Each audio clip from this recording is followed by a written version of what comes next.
Okay, hi everyone. My name is Desa. We're going to start in a few minutes. There should be a chat box over to the right of your screen. So if you have questions that you want to answer, I think you have to open it. If you don't want to verbally ask questions, you're more than welcome to type them in and we'll do it that way, or you can verbally ask questions as well, whatever's easiest. I did mute your mics just so we can all hear everyone, just because I know there ends up being some background noise, and I just wanted to be able to hear everyone clearly. But if you're on the phone and stuff like that, I will also unmute you when it comes to asking more questions. So do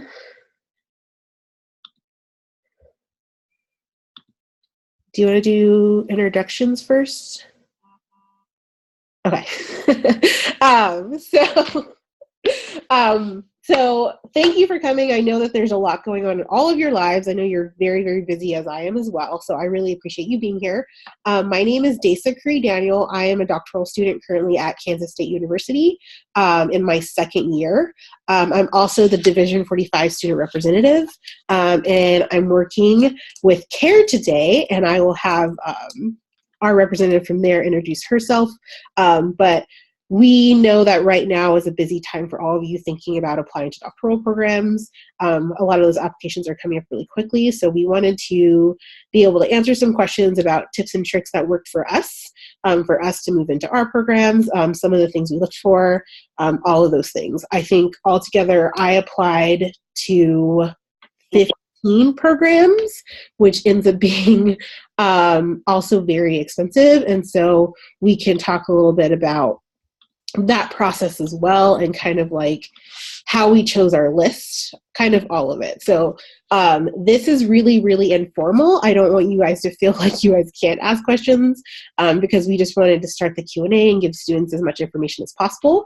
The more formal portion will be with Dr. Tiffany Townsend, and that portion will happen next week, I believe. And I'm sure you guys will get an email about that. Because she's speaking, you have to register for that, and the link was sent out. So make sure you register for that. It's a good perspective from faculty from APA. She actually works at APA, but she's done a lot of stuff within the field as well. So either Jessica or whoever wants to introduce themselves next. Yeah, I can introduce myself. So I'm Joelle Taknint. I am the chair of CARED, which is the Committee for the Advancement of Racial and Ethnic Diversity, which is a part of APAGS, the American Psychological Association of Graduate Students. And so our committee is basically about just trying to advocate for students of color and making sure that there's lots of resources available, and that we're representing students the best we can to the American Psychological Association. I am in my fourth year in a clinical psychology program at the University of Victoria in Canada, and I'm in a lifespan development stream, so do some developmental psychology as well. Thank you. Hello, good evening. My name is Jessica Jackson, and I am a fourth-year doctoral student at New Mexico State University. I'm in counseling psychology. I am currently applying to internship, and I'm also the Division45 student liaison, and I am excited to answer any questions that you had, because I had a ton when I was applying to doctoral programs and trying to choose what type of programs to apply to. So. Awesome. So yeah, where do you want to start? Joelle, do you want to start with questions that we already have put together?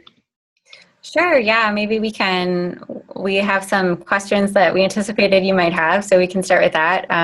But yeah, just to really encourage everyone to write your questions or just ask them. I think we can just use our questions until we have enough questions from other people. Yeah, absolutely. Yeah. So one of the questions that stood out to me was, how do I find a doctoral program that is a good fit with my interests? So clinical, counseling, education, research versus applied practice. And so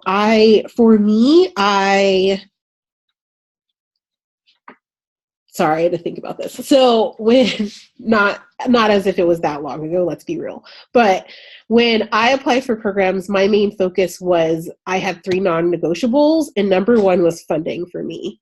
I weeded out my programs based on funding information that was offered on the website, and then I thought about research interest goals, and then later, like, what was my, like, where did I see myself in 10 years, which can be difficult to think about, but my main focus was I did want to be faculty and I did want to teach. So making sure that having options for GAs that could be teaching was like high on my list. So that's kind of how I decided to apply to programs.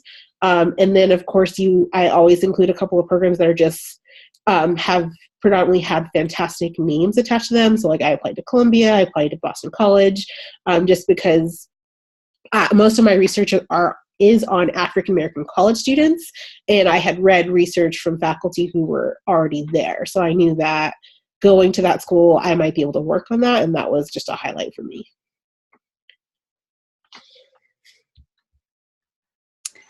Yeah, I can share a little about how I went through that process. So yeah, I know it can be super overwhelming when you're starting to think about it, and there's a million clinical counseling and school psychology programs out there.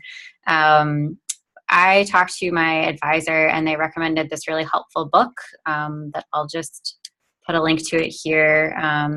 There's probably one in your department as well. You don't have to buy the book necessarily. But in the book, in the back, they have a list of kind of research areas of what universities have people doing different areas of research.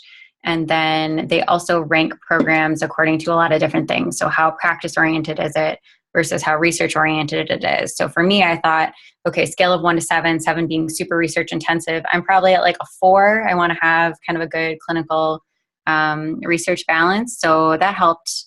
And it also just gives some general sense about like academic climate, different kind of like demographic factors about the programs. So that was really helpful in terms of starting to think about that piece. For me too, geography was important. I felt strongly that I didn't want to end up in the middle of nowhere, that would probably be pretty uncomfortable. And that there were certain areas in the country that I would rather live in or not live in. And I think that's a valid consideration, because this is, 5 or 6 years of your life. So definitely thinking about somewhere that you would be happy. And then I felt really fortunate I'd been out of school for a few years, and wasn't really sure if I was ready to apply to grad school or if I would get in. But I had a really supportive mentor of research lab I was working in, who kind of sat me down and was like, okay, this is what you're interested in. Here are some other people you might want to consider. So any faculty member that kind of knows what you might be interested in might be able to also give you some other names that you wouldn't come across otherwise. Yeah. I'm in a counseling psych program, and so one of the things for me that was important, I applied to clinical psychology and counseling psychology programs when I did, but I came from a master's program, and so when I was in my master's program, I started to recognize things that were missing that I really wanted, and so that was how I kind of determined some of the PhD programs that I wanted to apply to. So when I was looking on their website, for me specifically, I was looking for a larger multicultural piece.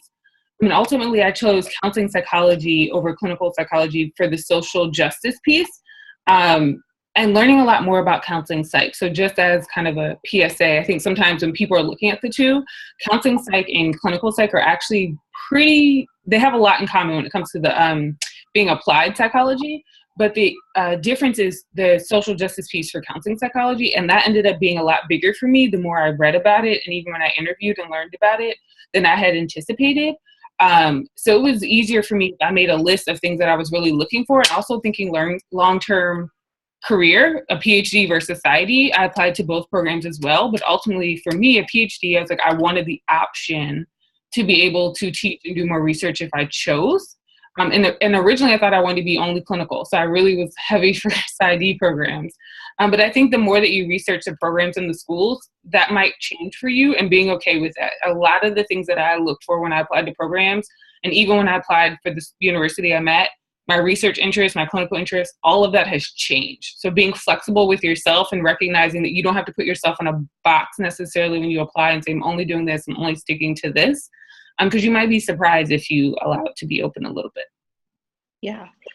So I apologize for saying your name's wrong. Afia? Oh, yay. Woo. So Afia asked, what kind of research experience did you have before applying? Moreover, how did you come to work on that research? Yeah, so I can talk about this. So this was definitely my biggest anxiety about going to grad school, is that I felt like I didn't have enough research experience. And I think there can be a lot of talk and pressure out there of, oh, you have to publish, you have to have conference presentations before applying. And that was not my situation at all. When I had been in undergrad, I wasn't super interested in research at the time. I was doing research in environmental psychology, and it just wasn't really for me. So I thought I didn't really like research. And so a few years later, I was working in social work, and I found a research lab that I was interested in that was looking at health disparities. And so essentially at the time that I applied to grad school, I had about 9 months of volunteering in this research lab that was at another university, a few hours a week. And I think I had one conference presentation. I finished my undergraduate degree, but I didn't do an honors thesis or anything like that.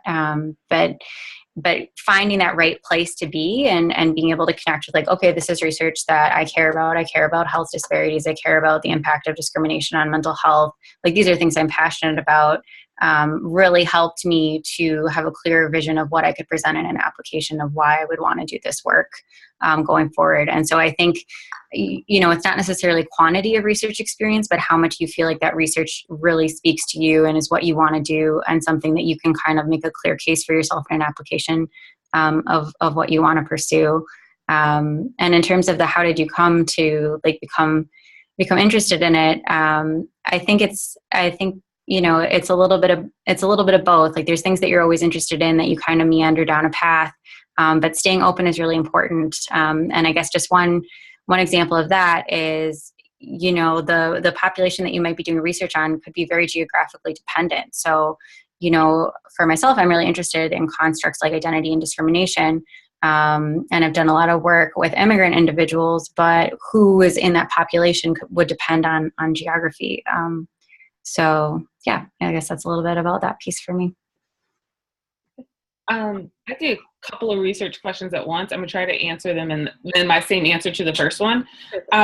So my research experience before I applied to counseling psych and clinical psych programs, I did a little bit of research in my undergrad, and it was more like an independent research project.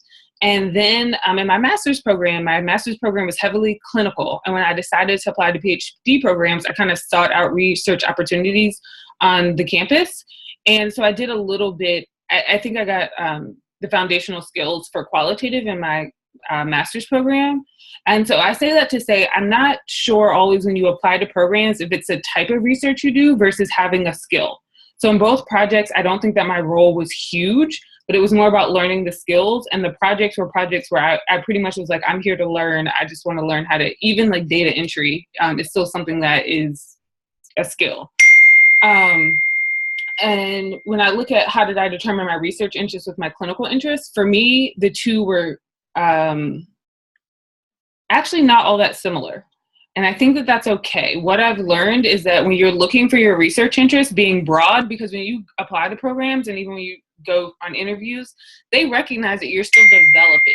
Like, that's not something that you have set in stone. So sometimes being able to say, I'm interested in this specific research question, or I'm interested in this theme is okay, even if it's not related to your clinical interests. My original research interest was just in Black male populations in general, but my clinical interest was in corrections populations. And so the two, for some people, may overlap, but what I ended up looking at was like racial microaggressions, and my dissertation is looking at race-related stress. So it's still kind of separate from the clinical work that I do. And I think that that's okay, because eventually you might learn how to tie it in as you're going through. When you're applying to programs, I don't think they expect you to have it completely figured out. And they're like, what did you observe here that influences this? It's nice if you have an idea, but I say stick with whatever you're interested in because it'll grow. So if you're like, I'm interested in why when people walk down the street that they don't speak to people. If that's something you're interested in, that might eventually influence your clinical work or vice versa, but you don't need to force a fit to make it fit. And the last one I saw was about the thesis and about submission. My master's program was a clinical master's program. I did not have a thesis. What I did use for a writing sample is you're going to take, at least in my master's program, I took a research class. If you took a research class in your undergrad too, at some point you wrote a paper. What they're really looking at is your ability to write, synthesize your ideas, and to make it make sense, make it coherent. Do you have a broad theme? Are you able to specify? I don't know if they're necessarily looking for you to be able to articulate your research idea already from whatever you're coming out and have it all figured out. They want to see if you're able to clearly articulate what your idea is and support it. Perfect. So I'm going to do the same. I'm going to put in, so we're kind of answering Daniel Moore, Shaivani, and Brenda Lee, your questions all kind of together so we can talk about it more in a general sense. So I would say for me, the balancing of pros and cons and location of a research interest. So I actually started my master's program at New Mexico State University where I met Jessica. And at the time, one of our faculty members kind of put together really a doctoral research team on invisibility in Black men. And I had the opportunity to be on that research team. And that's how I kind of came to writing my thesis. For my program, we had the choice of doing a thesis. I think the first student out of my actual cohort to choose that option. So there's a lot of pros and cons that come with that as well. I think it's a really great experience to have under your belt, but I don't think it's required. So now when I look at my thesis, it was like awful. So I don't feel like that was the gateway to me getting in a PhD program. But the reason I actually ended up at Kansas State was because I got a full funding package with a full tuition waiver.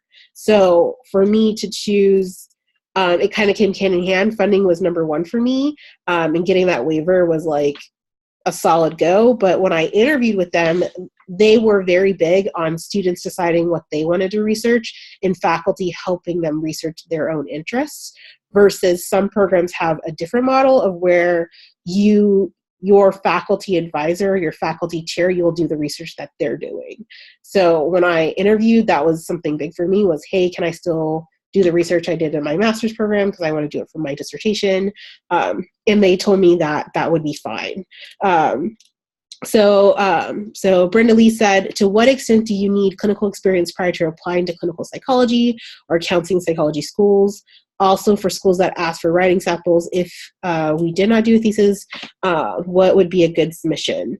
So I would say overall, I think that now even clinical programs are doing some kind of research, and even counseling psychology programs are doing some kind of like clinical hours. So I would really look at, when you're looking at these schools, seeing what the balance is, and then asking those questions about what is expected. Even in the 2 years that I've been in grad school, I think that there's such a shift in that, like, to be a really good clinician, you need to know what research is going on, but to be a really good researcher, you need to know what's happening in the field. So I think both of those skills go hand in hand in terms of that. In terms of writing samples, if you don't write a thesis, I highly recommend doing white papers. So Division45, for example, will have groups of students who get together and do white papers. So me, James Garcia, and Roberto, who is also in Division45 student committee, we did a white paper on the Orlando statement, and we as students wrote that statement, the three of us, and then we met with the president of Division45 to see if she was willing to help us put it out to membership under Division45. So there are lots of leadership opportunities to do that with white papers, and a lot of schools and professors are doing that as well. Also, you can write for the Psychology Monitor. They take submissions all the time. So there's a lot of different ways to get kind of like a publishing idea going and write an op-ed piece. I would just caution on the controversial side. So like, I would really like to do a white paper on Black Lives Matter, but realizing that right now in today's climate, that may not benefit me the best as I'm looking forward to applying for jobs. So like, just realizing that politics is real. And Desa said reminded me of something that I think is good advice I wish someone had given me. A lot of the APA divisions have undergraduate fees. So if you go to APA and click on a division, if you're interested in school psych, I know sports psych is 47, and racial ethnic studies is 45. There's a bunch of different ones. They'll let you join as an undergrad, and sometimes being a part of the listserv, you'll see different opportunities for undergrads to engage in research, to engage sometimes in even kind of observing or shadowing somebody for clinical work. And so generally, I mean, for undergrads, even grad students, between like $5 and $10, and some are free. But it's helpful to be on the listserv because you get a better idea of what, if you have a specific interest, what that interest, like what is the work they're doing. But also there's a lot of undergrad opportunities that sometimes come on the listserv. Sometimes I wish I knew more undergrads because I'm like, I would forward this to people because it's not relevant to us in grad school. Yeah. But there's a lot of opportunities that come down on the listserv. So I definitely encourage you to look on APA's website or check out the different divisions and look into being a member of one of the divisions.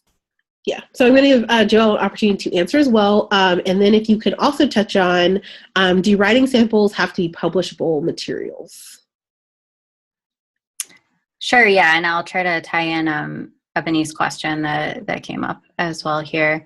Yeah, so do writing samples have to be publishable materials? I don't think so. I mean, I submitted what I did for my, like, as I said, I didn't do an honors thesis, but I did like the directed research project, and I just submitted that, which basically is like, okay, I can set up a research paper, I can do an intro and a method, and I think that's just fine. It just is supposed to be clear, kind of like Jessica said before, just to show that you're, a clear writer, and that you can make an argument.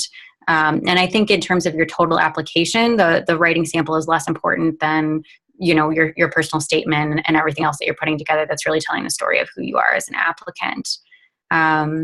Pros and cons of applying and ultimately going to a doctoral program after undergrad as opposed to going into a master's program first. Jessica might be best suited to talk about that from the master's side of it. I didn't do a master's. From my experience in my program, there's a couple students that have come in with a master's and have had to redo a bunch of coursework coming into the clinical program because they had like a master's in like cognitive neuroscience or something different. I really appreciated, for me personally, I did take time to do clinical work and work in mental health, and that was really valuable. So I think the benefit of getting a master's or anything that you do between undergrad and grad school would be to get that hands-on experience of, okay, is this really what I want to do? Am I going to get burnt out? Am I still passionate about this? A couple, 6 months later, a year later, something like that. So in terms of what you do between undergrad and grad school, I think there's a bunch of different ways to get there. And just looking at my cohort, I mean, there's a number of us that worked in kind of a clinical setting or social work setting or social service setting for a year or more. And there's some people that came straight through undergrad and did like a short internship. And that's fine too. So there's really no one right way to do it. It's really about finding what works for you. And being able to be really clear that this is what you want to do, that being in the role of the psychologist is what's going to help you kind of achieve your career goals ultimately. And one other thing that I'll just touch on, because it's come up, it's been alluded to a little bit throughout this, is I think finding the right, if you're in a program where you have like a designated research advisor, like some programs you have like an advisor, but you don't necessarily work with them on a research project, or they determine your advisor later on. But if you're in a program, which most PhD programs are, where you have a designated research advisor, you're applying to work with one person in particular, I think the relationship with that person is so critical, because there's so many grad students that are really unhappy because they don't have a good match with that advisor. And so they come in and they're kind of told like, oh, well, this is your master's thesis. You're going to do this project. And that's not a good fit when that happens. So, I mean, definitely thinking about what your priorities are going to grad school. Funding's a huge one. And then I think that match with your research supervisor is a pretty close second. At least it was for me, because I wanted to feel like I would get to do the research I was interested in, that this person would be supportive and understanding of me, that they could help me move in that career direction that I wanted. So I think having some, when you're applying to schools or you're starting to think about who you might want to work with, even just sending an email to just ask if they're accepting students, get a sense of what's going on with your research right now. How would you describe your lab environment?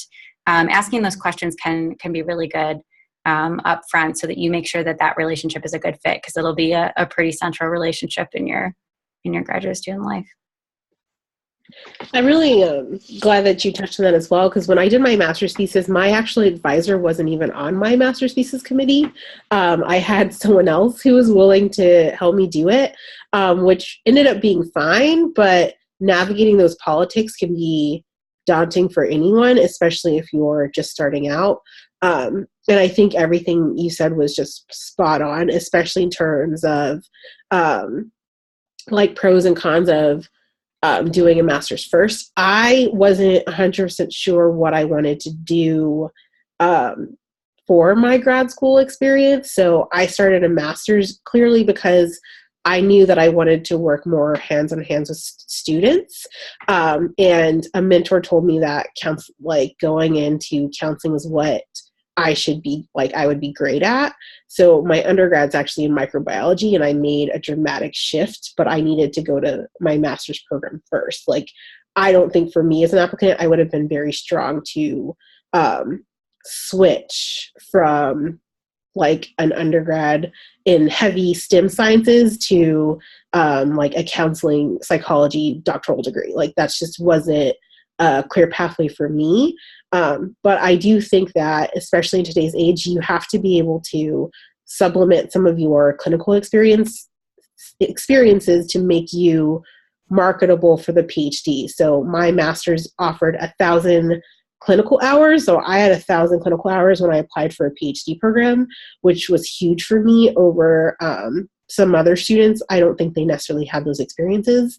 And because my master's program required us to have very different clinical experiences, I had kind of a broad range. So I don't think you need a master's, but I think that showing your willingness to be adaptive in the PhD and willing to work with others is helpful.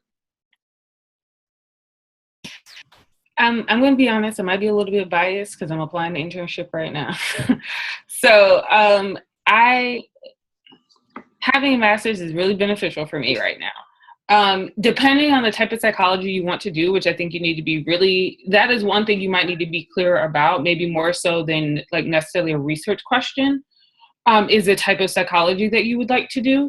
And if you want to do applied psychology and knowing that you're going to do the internship match, and that is, if you're doing clinical psychology or counseling psychology, you will have to apply to a site for a year before you can graduate.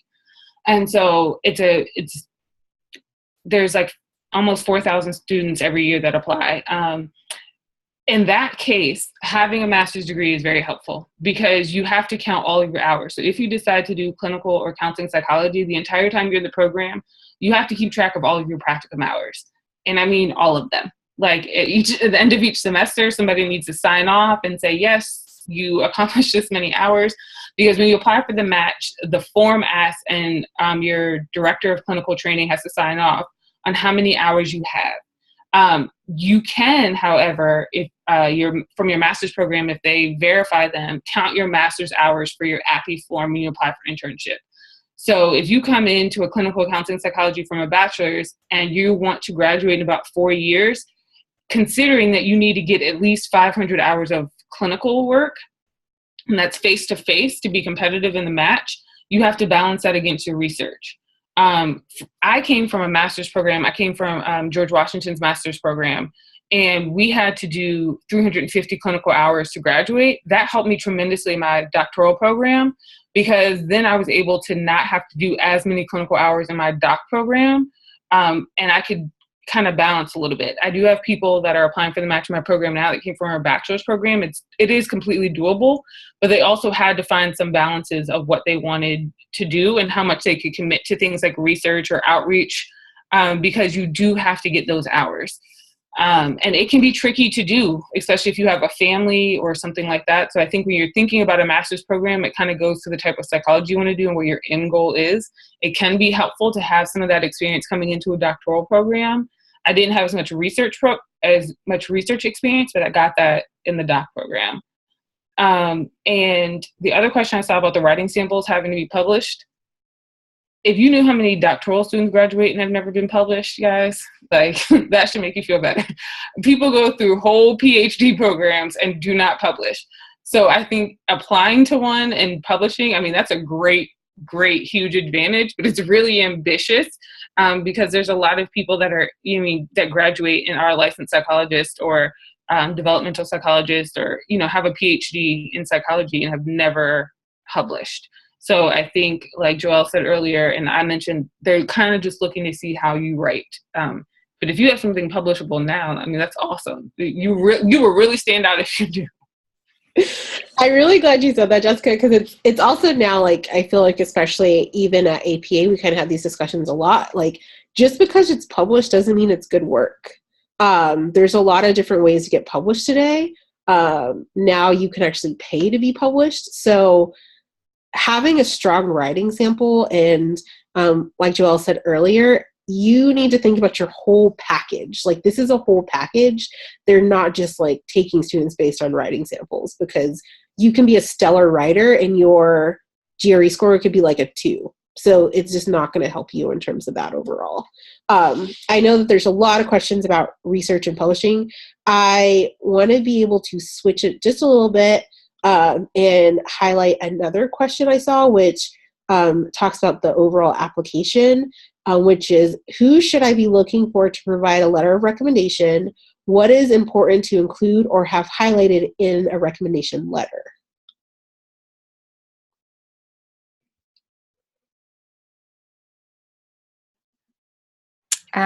Yeah, I can provide some insight to that. So who should I be looking for to write a recommendation, and what's important to highlight in a recommendation letter? Those are the things. Yep. Yeah, so someone that knows you. A lot of programs will require like 2 or 3 recommendation letters. There's, I think of mine, I was working in a research lab kind of on this part-time basis while I was in social work. And so I asked that person, and then I asked my undergrad advisor, and then one other faculty member.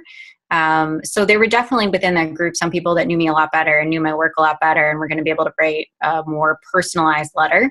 And that's totally normal.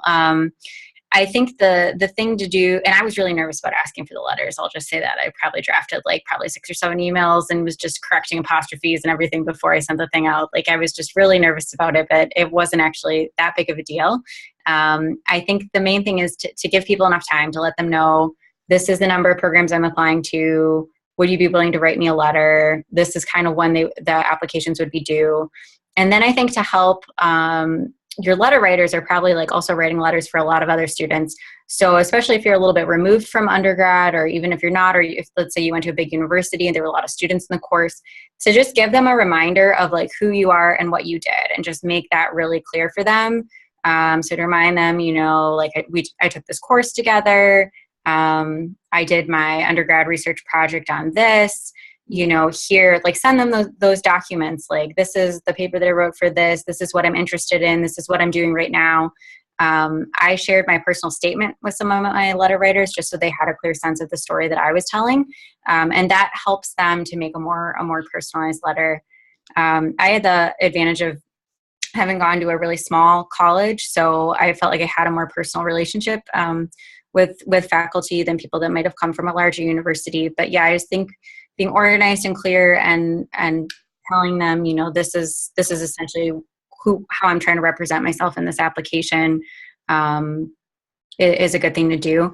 And I think when you're making that initial ask for a letter, it's good to just ask, do you think that you could write a strong letter in support of my application? Because you want to give that person an out. Because if they are, they don't know you that well, or they don't remember, or they're not sure that they could really give you a really good letter, then it's better to let that person go and ask for someone else.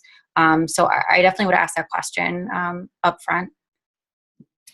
I agree. The strong emphasizing that in your email or however you ask them, emphasizing strong. Because sometimes people will say that they will write you a letter, and I have definitely had letters written for me and seen letters written where I'm like, this could be about anybody. Like, what did you say that was specific about me? And I had a great relationship with that person, but either they may not be that they weren't that good at writing letters, or they felt like that was a strong. So being clear also about what you consider a strong letter. But the key is also help them to help you. When I've ever needed a recommendation, whether it's for scholarships, for grad school, for anything, I also offer to send them a copy of the materials that I'm submitting. So if I have to write essays, because it helps them to have an idea of what I'm already saying. So you don't want to be sending essays to a school saying that you're somebody who's interested in gender and clinical research and outcomes research, and they're writing a letter about how well you do in a course in statistics, and it's like, that's not all that congruent to what I'm trying to say.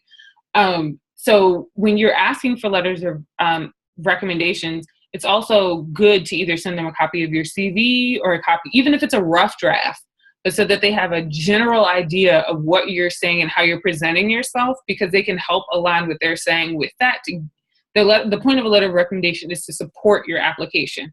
So you want it to kind of give whatever you're already saying some support. I think for me, I am a little OCD organized. So when I did my letters of recommendation for PhD programs, because I was applying to so many schools, I actually made all of my letter like an Excel, which had the schools I was applying to that I needed them to write letters for, including the deadlines, and then like any additional materials. So like I updated my CV, I printed them out a copy, and then almost 2 weeks out, I emailed them a reminder with the Excel file, the CV, and like writing materials and things like that, just reminding them that it was coming up and like these are the things that they should expect. I also, like, as we got closer in your actually application, you can remind your recommender to like, the school will resend them an email.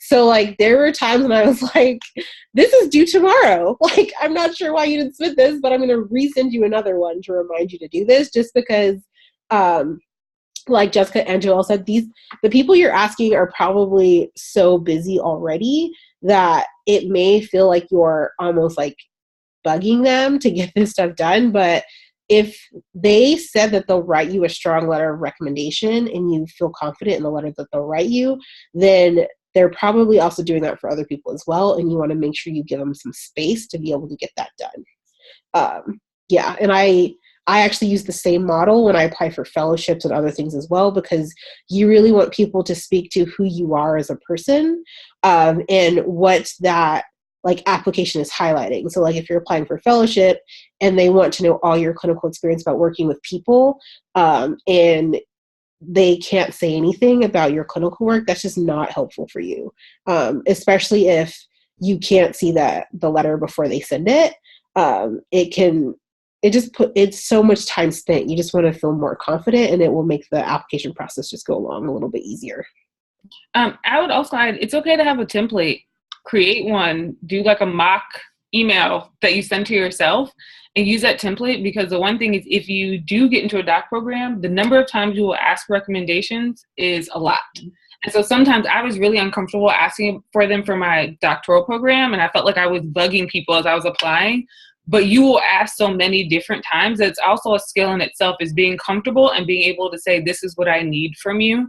I need you to write a strong letter supporting my research, my clinical interest to the specific school. Like, so that's a skill in and of itself. And even if you get a chance to go into interviews, that skill will help you be able to say, this is who I am, this is what I need, but this is also what I can offer to you. And that's all things that kind of go into a recommendation request as well.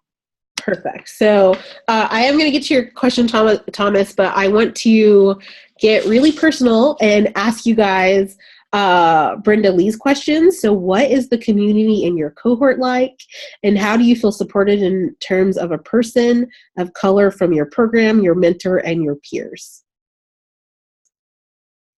Keep it 100. I can answer that question, and I feel like I've been pretty vocal about it, which is a part of my reason for being a part of Division 45. So I will start out by saying that I am one of the luckiest people ever because I had an awesome cohort. There are 6 of us, and when we came in, we just kind of clicked. Our program did a really good job of bringing us in, and we realized that that was rare. So I will say that. The people that came before us were astonished. The people after, we had a professor once that was like, I just don't understand. But I mean, when I say we would after we celebrated at the end of every semester, and people in my program had families, we celebrated holidays because we were, away from our family. It is important. And I think that people who are in cohorts that don't always get along will tell you, even if you don't get along with everybody, there needs to be somebody that you get along with. You don't have to get along with everybody, but you will need that support of somebody who understands, because going through a PhD program is not something always that your family can understand, that your significant other can understand, that your friends can understand, because they're not in those classes, they're not in that same stress. It's a different experience. You will need someone who is in the program, who is going through the process, to have that support for you, because, and this is my personal opinion, I don't think you can get through a program without support. There's no way that you can get through a doctoral program completely on your own that I've seen. With that being said, I'm in New Mexico. It is the desert. There are not a lot of Black people in the desert. Not a lot of Black people in Las Cruces. When I started at New Mexico State, in the College of Education where my department was, there were 2 Black faculty in the whole college. There are none in my department. So with that being said, you have to seek out support. I was eventually able to find it. Is it in my department? To some degree, and I don't think that that's an intentional thing. I think you have to be careful of expecting people to understand something that they've never experienced, and having that high expectation and being aware of that. So a lot of it is self-awareness on your part. But also being able to, at some point, I had to seek it out from other peers, people in the program. At New Mexico State, they had a Black programs office. I went to them. I'm like, tell me where everybody is so I can find them. That's important, finding people in your community. I joined different divisions. I'm a person who has definitely, some of the mentors I have will tell you, I literally saw something that they said come across a listserv and emailed them, and it's like, hi, I'm a student and I am interested in talking to you. Finding programs. So I know that they have they have lots of different racial and ethnic organizations for psychology. I'm a member of ABSI. I found a mentor that way. So you can find support. You have to be proactive about it.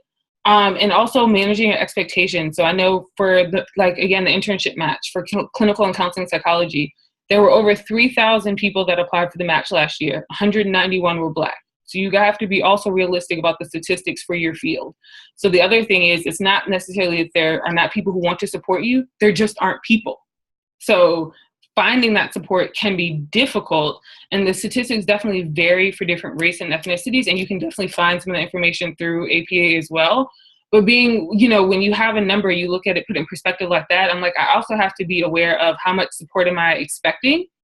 And getting support from allies. I have a lot of professors who are not Black that I feel completely supported by. I can go to them and talk to them, and they will help me through things. So also recognizing what is an ally and being able to share that experience with other people, talking to other faculty that you might think you have nothing in common with, and being okay with them, kind of showing you some of that nurturing. Yeah.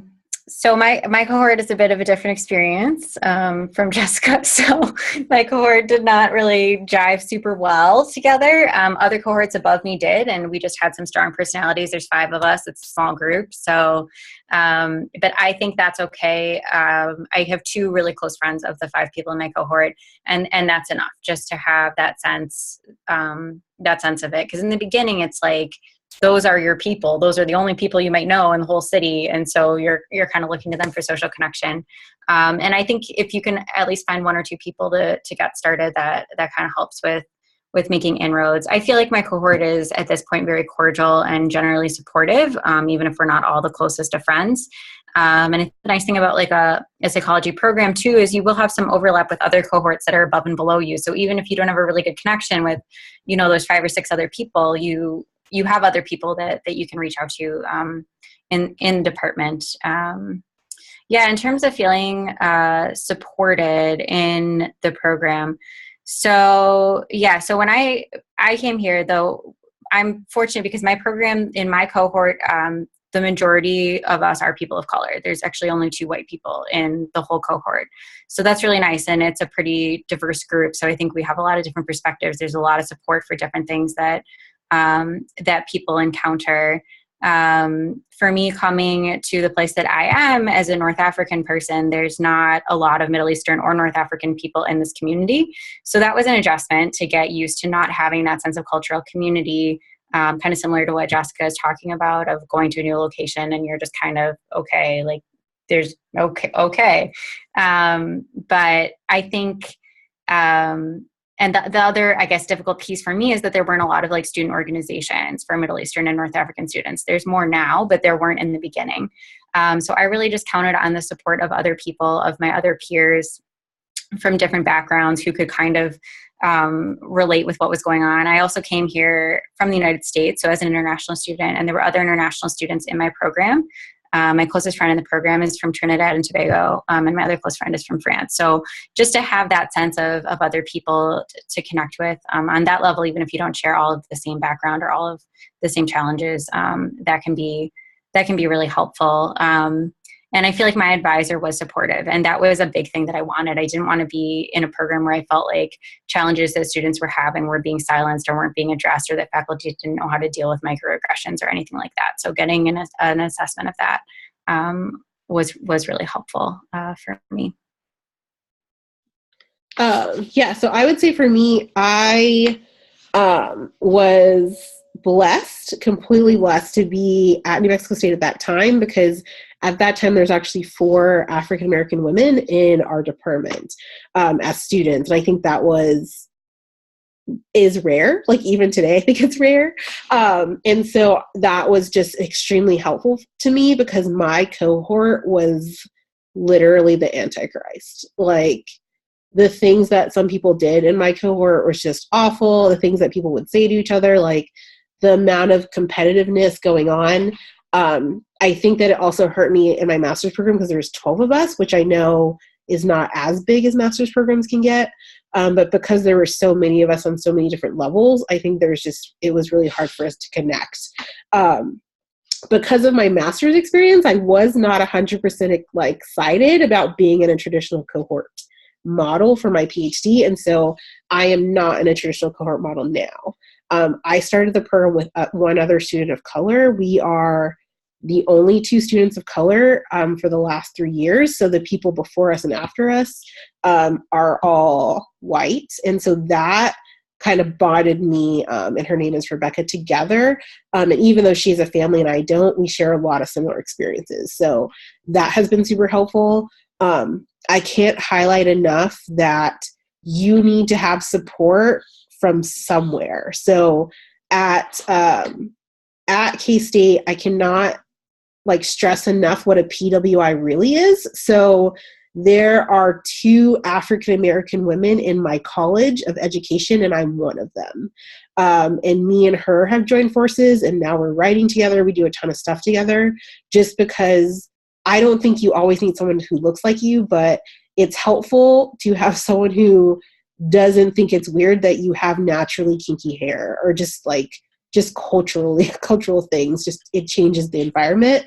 But also, like Jessica said, like I'm a member of Association of Black Psychologists. Been very participant in Div45.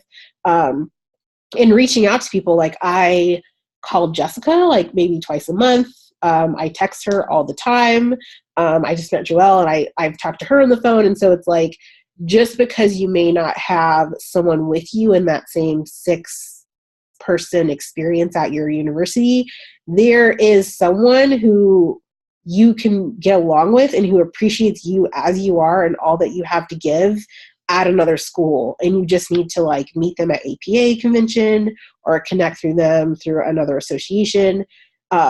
People end up creating kind of these family communities with APA, and we're all over the world. And you're going to maintain those relationships throughout your program and on through your professionalism. Like, I hope one day I get to write with Jessica because she's fabulous. I hope one day I get to write with Joelle, like do more stuff, because it makes you I think it makes you better to have just other people on your team. Like I'm always like, you're not on Team Desa, you can't be on Team Desa, like for whatever reason, and like inviting people who will support you to be on your team. So think about that as well. It's not just at your university, like, especially with things like this, you can go global. Like, you don't just have to be, like, I live in Kansas, and like everyone is very Republican.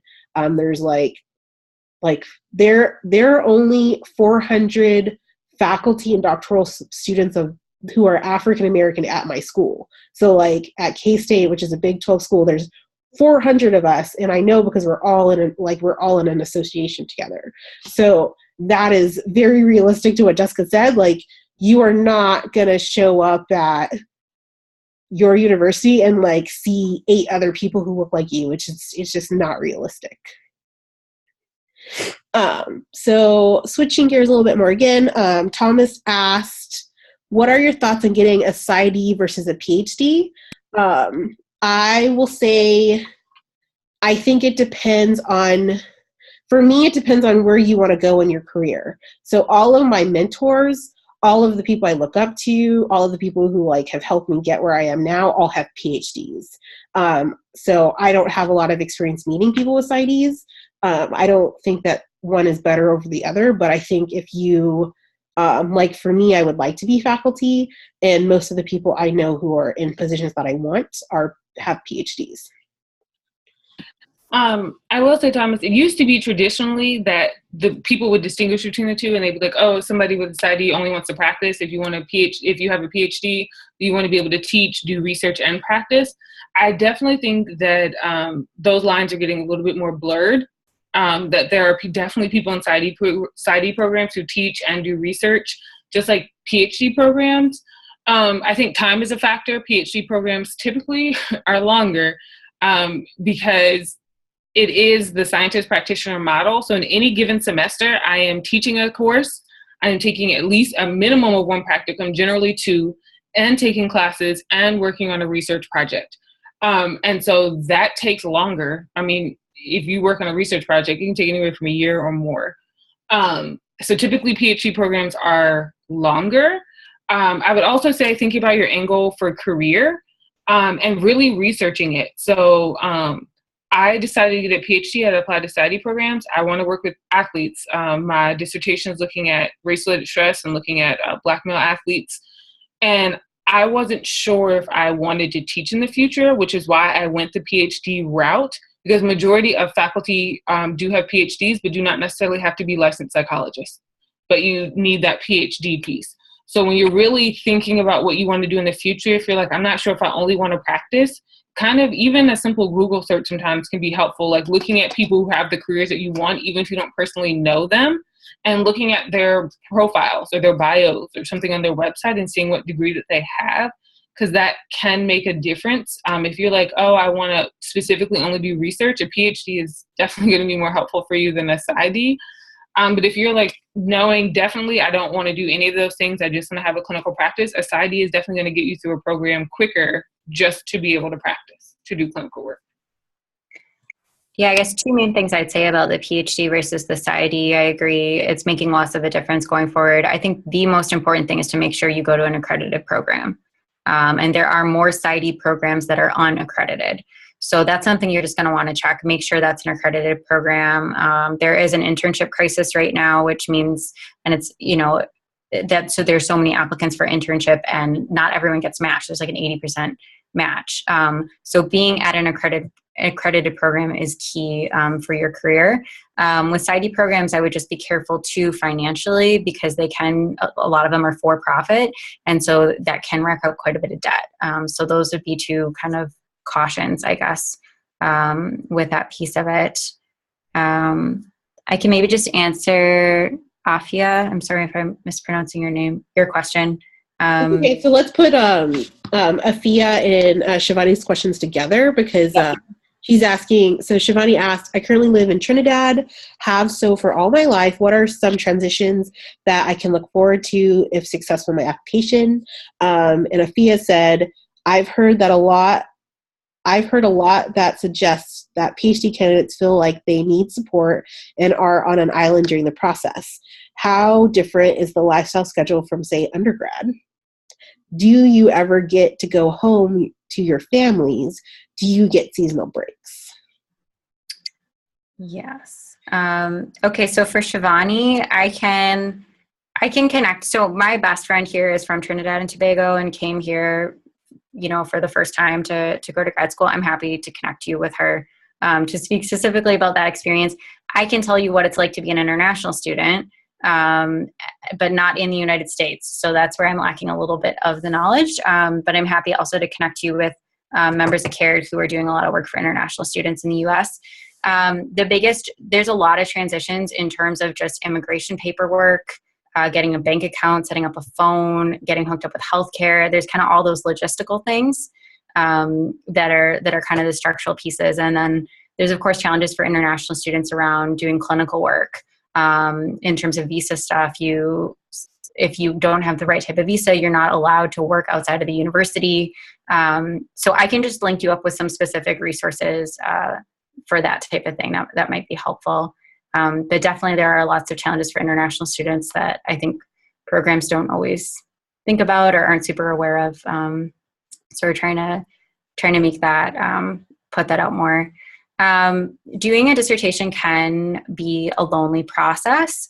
A lot of universities have like dissertation support groups or like boot camps or things like that, which is helpful. I would try to connect with that as much as you can. I try to meet with your advisor regularly. You don't want to get into a situation where you're alone at home and really stressed about working on your dissertation, and which you will, but like just not too often. You want to try to build in that support system.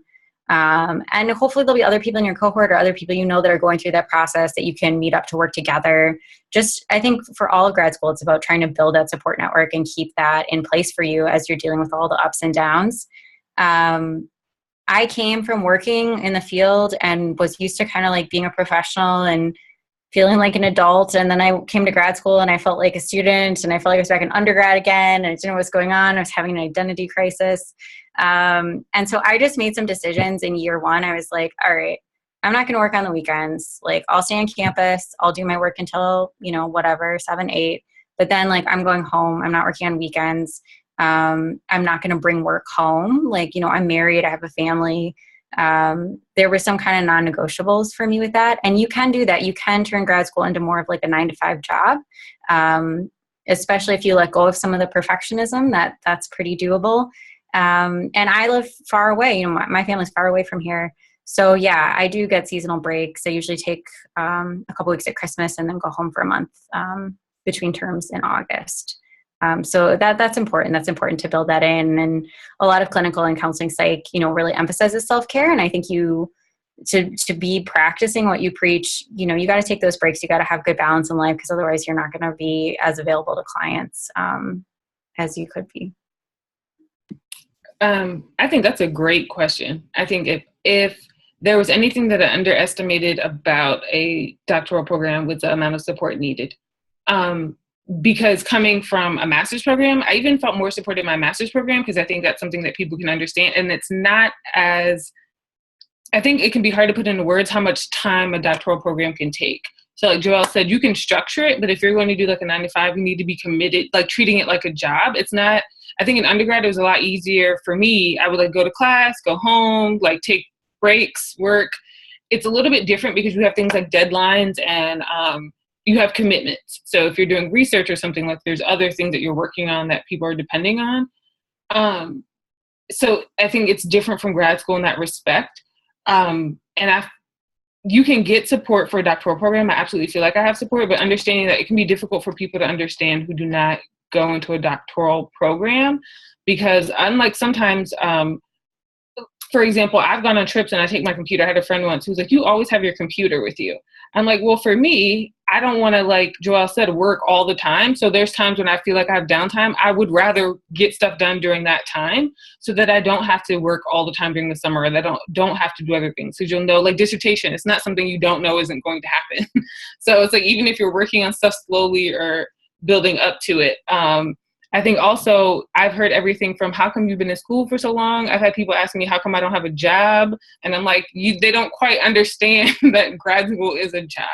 So I think it can be lonely in that respect of people not quite understanding what you do, because they do see you as a student. And for people who have not gone on to grad school, they don't recognize always the difference. So they're like, oh, we had plenty of free time before. We used to do all these things. And so I think that's where the lack of support can come in. And so finding people, whether it's friends, family, loved ones, someone that you can, that really just says, validates it or just lets you vent. That's why I think it can be important. Even meeting someone in the field is really important. You do get seasonal breaks. I go home quite often, but I also work for that in the sense that if I know I'm going home for a week, I will do everything I can to get all my work done before I'm going home so that I don't have to spend that time working. So those are the trade-offs you might make. So I might work till midnight every night for me before I go home to visit my family, because it's important to me when I'm with my family that I'm not having to work on stuff. So you kind of learn your system and what works best for you. Everyone works a little different. I will stay up all night, whereas other people, like, I'd rather go to bed early and get up in the morning. So kind of being aware of who you are and what will work best for you. Yeah, I totally agree with both of you. I think that it's finding your work-life balance is something you kind of have to decide for yourself and maybe with your family. I'm not married and I don't have any kids, but I started my PhD program with the mindset that I didn't need to go home for Christmas break. And that was probably the biggest mistake I personally made, because not being able to get away from my town and like spend time with family one-on-one for like an extended period of time just kind of took a toll on me. So I actually, my school lets us video conference in at least twice the semester. So I literally left for spring break and I came back in May, which is not something a lot of people have the options to do. But asking those questions when you interview of the other students, so like you may have an interview with other students, asking those students what it's like at that school is also a highlight of, and will give you a good window into like what life is like there. So like I wasn't able to go home, not because of my program, but actually the grad assistant I had, I worked for the dean of research, and she wanted us to do research all year long. So this semester I actually switched GAs for that main reason. Like I was like, I need to have my time. I also agree with having the just like the guidance for yourself. It's 100% okay to say no. I'm still working on that myself, but there will come other opportunities along, and you can't be your 100% self if you're homesick or you're missing your family or you are stressed out and burnt out. You can't give all that you want to this process, and it's a very long, expensive process. And so I think that it's important to have that in place as well. And then also for Shivani and other people as well, I highly recommend when you interview, checking out other things on campus. So like, I know the program is just as important, but if you're an international student, go to International Student Services, see what they have to offer, see if there's any other students from your home country and at that school. They'll have all of that information. Also, as a student of color, like Black programs, Chicano programs, even if the climate of that program is not really your thing, being able to check in with other people on campus and like really see what the campus climate is like may help you really decide if like the program is stellar, but if you think that you could not live there for more than 6 months, you're not going to be able to complete a 5-year PhD program. It's just for all that we go through, having some kind of balance is really important, I would say. So I want to take a few minutes to unmute people on the phone because I know that they may not have been able to have questions. So I'm going to unmute you. If you're on a phone, beware, I'm unmuting you. But I want to give people an opportunity to ask questions. If you just want to throw out a question really quick, it's been an hour already, but we want to take a few questions if you guys have them, maybe for the next 10 minutes or so.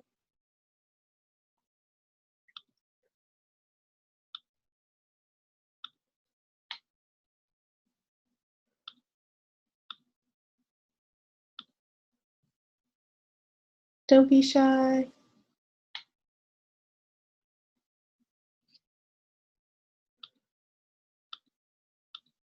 All right, well, if you don't have any more questions, I'm going to tell like my little ending speech. And then if you do have a question, just jump in and we'll answer it.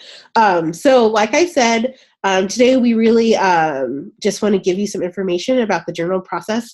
We did not cover everything. I know we did not cover everything. There's a lot left. There's a lot going on.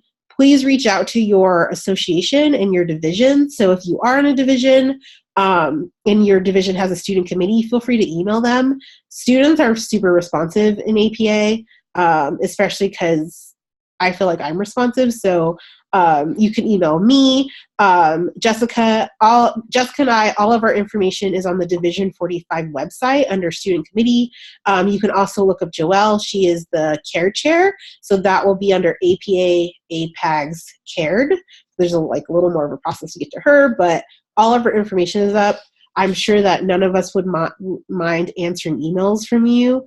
And like I said, this is kind of the part one of just kind of getting you guys started thinking about these things. And then the part two will be with Tiffany Townsend. Again, she is a part of APA.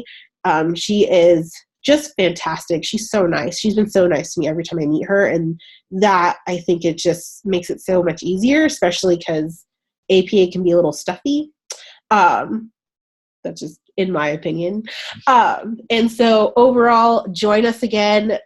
Dr. Townsend will be with us. She'll be answering more questions from like a professional expected.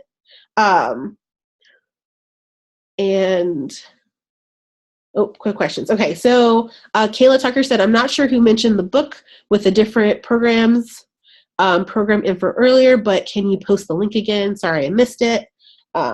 Yes, we can do that as well. And then I have a quick question. The programs I want to go to have the 80% match rate for internship. Is that okay? I think that's a hard question to answer, Thomas, only because the match is so person dependent. And I'm happy if you email me to talk a little bit more about the match for APA, but it depends on so many different factors. So someone can be, it's kind of like applying to grad school. You can be completely qualified and not have a good fit with the program, which just means personalities may not fit, and so you don't match. And so APA in general has about an 80% match rate, and Joelle mentioned it a little bit earlier. Currently, there are not enough accredited sites for everybody to match anyway, so it might not even be something that someone is doing. There are not enough sites right now, and that's something APA is working hard on, but we don't have 100% sites yet. So there's a lot of different things that go into matching, and so it could be that a program can have a really low match rate, but you could be the person that matches just because of your qualifications, clinical work that you've done. So I think that can be a really specific question depending on the work that you're doing. And so I'm happy to talk a little bit more about it. As I mentioned, I'm in the process right now, but I have mentors who just went through the process, and being in it, I feel like I know a lot more details than I did a year ago. I'll say that. Yeah, and this is just kind of the first series of webinars that we're hoping to do for Div45. And I feel blessed that Joelle has joined us for CARED, and having such a wide network of students to kind of go around and answer these questions. And we do have an internship question answer experience that will happen actually in the spring. I'm not applying to internship, and I think it's unfair to ask our students who are currently applying to internship to talk about internship during that process. So look for emails about that from Division 45 and hopefully CARED in April, because it will be after match day and they can just talk honestly about their experiences. And I feel like matching is probably just as stressful as applying to doctoral programs, because you put all this effort in and then you just wait and see, and you pray it out to all of the gods at that point, because you're just hoping that you get an interview, and then you go through interviews, and then you wait and see again to see if someone loves you. And like you said, they actually could think you're fantastic as just a scholar, but you don't fit what they want to see at that site. So keep that in mind as well for PhD programs. I cannot highlight this enough. all of you are fantastic scholars. You're wonderfully made. You will get into the program that is the best fit for you and the best fit for you to be an awesome scholar. That may not be Columbia or Boston College or some of these other really big schools. It may be a smaller school, but you can do anything possible as long as you put in the plan. Like, your future can be whatever you want it to be. You just have to plan for it. Yeah. So again, thank you for joining us. I know this is was kind of last minute, super rushed, all of that stuff. I did record it. We will post it on YouTube, but also Division45 has a Facebook page, and we have a listserv as well for students. I am in charge of both, so I don't care if you're a member of 45 or not. You're more than welcome to send me a request and I will add you. It's just, I know divisions are expensive. I got you. So join our Facebook page. I will put a link down here below, but I'll also email the Facebook page out when I email the YouTube link. Yeah, so thank you so much to Jessica and Joelle for taking time out of your crazy schedules. I know that you are both crazy busy. And thank you all for joining us. We really appreciate it. So I hope you guys have a great day. Can I just plug one resource? Yes. Do it. Yeah, I don't know if anyone's in California, but there's this Diversifying Clinical Psychology initiative that's going on. And there's basically a networking event that's going to happen in January for it says students from underrepresented populations to network with directors of clinical training, and they'll answer questions about clinical psych programs. So I'll just put that link here for anyone that may be interested in attending that. Yeah, and then our upcoming webinar with Dr. Tiffany Townsend is on November 10th at 2 p.m. Eastern. Yeah. I will also second what Joelle just said. She reminded me, wherever state you live in, you're thinking about applying, I would just Google opportunities for students applying for psychology programs. I know North Carolina, Chapel Hill has a program, VCU. There's a ton of schools that offer things for people who are applying to come and ask questions, to come and have a look around day. So I highly encourage you to Google wherever you're thinking about and seeing if they have that program or a day that you might be able to attend if it's a program you're really interested, or if you're just looking to just see what it's like and go to one in your area just to get the experience. Yeah, absolutely. And again, I know that not all of you, I know that some people called in, which I really appreciate as well, but I will put the link down below to our Facebook page. And again, I will also email out the Facebook page, because I will put all of our resources on the Facebook page so that you guys have easy access to getting them. And yeah, hopefully we will see you for Dr. Townsend. All right. Bye, guys. Thanks.